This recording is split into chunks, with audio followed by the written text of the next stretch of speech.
তো সুপ্রিয় দর্শকবৃন্দ, আমাদের সিলেটের চা বাগানে কিন্তু শুধু চার বাগান কিন্তু পাবেন না। এখানে এখানে কিন্তু আসলে কিন্তু আপনি ঘোরাতে ভ্রমণ করতে পারবেন, চলতে পারবেন। আমার ছোট ভাই, তাকে কিন্তু আপনার চিনে রাখবেন। এখানে কিন্তু তাকে বেশিরভাগ পাবেন। তো তাকে যেখানে বলবেন এখানে কিন্তু আপনাকে ঘুরে ঘুরে দেখাবে। তো সুপ্রিয় দর্শকবৃন্দ, তার মুখ থেকে আমরা শুনবো সে কেমন আছে। ভালো ভাইয়া। তোমার এই কাজটা কিভাবে করো এবং সার্ভিসটা কিভাবে দর্শকদেরকে দিচ্ছ, কিভাবে আনন্দ দিচ্ছ দর্শকদেরকে, এটা দর্শকদেরকে বলো। আমাদের তো এই জায়গায় এই থেকে তিনমুখী জামু আগায় হুম, কত টাকা সার্ভিস?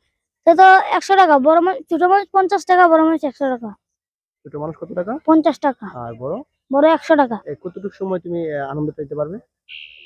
তো 4টা থেকে 6টা পর্যন্ত। তোমার ঘোড়া কয়টা আছে? আমার গুড়া 3টা আছে। তিনটা। তো এই ঘোড়াটার নাম কি? এই গুড়া সম্রাট। সম্রাট ঘোড়া। সম্রাট ঘোড়া শুনে? শুনে। আচ্ছা আচ্ছা। এটা তুমি কি এটাকে লালন পালন করছো নাকি এটারও? লালন পালন আমি করি। আসসালামু আলাইকুম ওয়া রাহমাতুল্লাহি ওয়া বারাকাতুহু। সুপ্রিয় দর্শকবৃন্দ, আপনারা কেমন আছেন? আশা করি আলহামদুলিল্লাহ ভালো আছেন। সুপ্রিয় দর্শকবৃন্দ, এই মুহূর্তে আমি অবস্থান করতেছি সিলেটের আন্তর্জাতিক স্টেডিয়ামে এবং সিলেটের ছায় বাগানে। দেখতে পাচ্ছেন সুপ্রিয় দর্শকবৃন্দ, নতুন নতুন পাতা উঠেছে কিন্তু। এই যে নতুন নতুন পাতা উঠেছে চা বাগানে। এই পাতা কিন্তু আমাদের সিলেটের যে মিলগুলো আছে এখান থেকে কিন্তু সংগ্রহ করে, তো এই মিলে নিয়ে যায়। মিলে কিন্তু ওই চা পাতাকে মেশিন দিয়ে একটি ফিনিশিং করা হয়।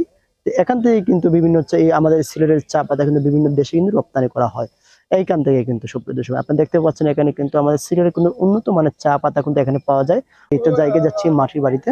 তো সুপ্রিয় দর্শক, কিন্তু এই যখন আমি একটি মাটির বাড়ি যাব, পাহাড়ের এই বাগানের মধ্যে কিন্তু একটি সুন্দর একটি পরিবেশের মধ্যে কিন্তু মাটির বাড়ি আছে, ঠিক আছে। তো সুপ্রিয় দর্শক, কিন্তু এই মাটির বাড়িতে আমি যাচ্ছি আপনাদেরকে নেওয়ার জন্য। তো গাইস, দেখতে পাচ্ছেন এই যে একটি, আমি তো আস্তে আস্তে ঢুকতেছি মাটির বাড়িতে। তো আসলে দুনিয়াতে কিন্তু টাকা পয়সা কিন্তু আপনাকে সুখ দিতে পারবে না। সুপ্রিয় দর্শক, এখানে কি একটি বাগান করতেছে তারা। তো সুপ্রিয় দর্শক, পৃথিবীতে কিন্তু দুনিয়াতে কিন্তু টাকা পয়সা কিন্তু আপনাকে সুখ দিতে পারবে না। সুখ দিতে কিন্তু প্রাকৃতিকের মধ্যে আপনি কিন্তু সুখ পাবেন, প্রাকৃতিকের মধ্যে কিন্তু আপনি শান্তি পাবেন। সুপ্রিয়, দেখতে পাচ্ছেন এই যে ভিতরে যে মাটির বাড়িটা দেখতে পাচ্ছেন আমার পিছনে, এটা কিন্তু পাহাড় এবং বাগানের ভিতরে এবং চার বাগানের ভিতরে কিন্তু এই গড়টি রয়েছে। তো আপাতত এই ঘরের মধ্যে কোনো মানুষ পাইনি, তাই আমি ভিতরে যাইনি। অনুমোদন ছাড়া আমি কোনো করে যাওয়া ঠিক না। বাড়ির ভিতরে আঙিনে যাওয়া ঠিক না। তো সুপ্রিয় দর্শকবৃন্দ, তাই আমি যাচ্ছি না, আপনাদেরকে দূর থেকে দেখাচ্ছি এই বাড়িটাকে।